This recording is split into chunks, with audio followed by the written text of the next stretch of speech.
Bonjour à tous, on va regarder les exercices 1.4 et 1.5 de DevOps with Docker. Donc, dans l'exercice 1.4, on va commencer à exécuter des commandes dans un container qui est en cours d'exécution. Donc, on te demande de partir l'image suivante de exec bash exercise qui va commencer un container avec une application qui s'apparente à une horloge qui va générer des logs à un certain intervalle. Le principe, c'est qu'on veut aller à l'intérieur de ce container-là pendant qu'il est en train de s'exécuter et d'aller exécuter la commande tel-f des logs courants. Donc, tel me permet d'aller voir la fin de fichier, f pour follow. Donc, je devrais être capable d'aller voir le fichier logs.txt et voir son contenu en temps réel. Donc, environ à chaque 15 secondes, l'application va envoyer un message secret.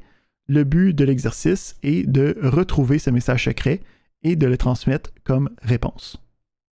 Le prochain exercice est un exercice très ouvert. Donc, on dit « Je veux avoir le programme suivant qui s'exécute dans une image d'Ubuntu ». Donc, ici, on peut copier-coller. On a ici un SHC qui se part son propre shell. On a un premier echo qui va juste marquer le input website.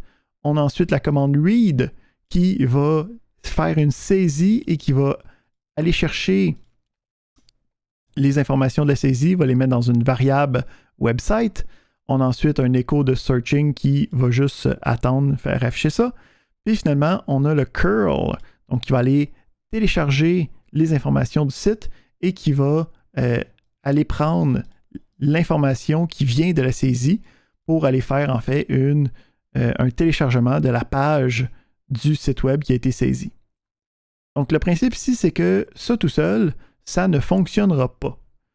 Particulièrement, on n'a même pas curl d'installer dans l'image d'Ubuntu par défaut. Donc ça va être à vous de trouver une manière d'aller installer dans l'image d'Ubuntu curl. Donc ici, on a vu comment exécuter des commandes à l'intérieur d'un container et je vais aussi mentionner que dans Ubuntu, on a le logiciel apt, apt, qui nous permet d'aller télécharger des logiciels. Donc, il vous faut trouver une manière de créer le programme suivant qui va être capable d'aller saisir un site web puis qui va être capable de renvoyer l'information qui vient derrière.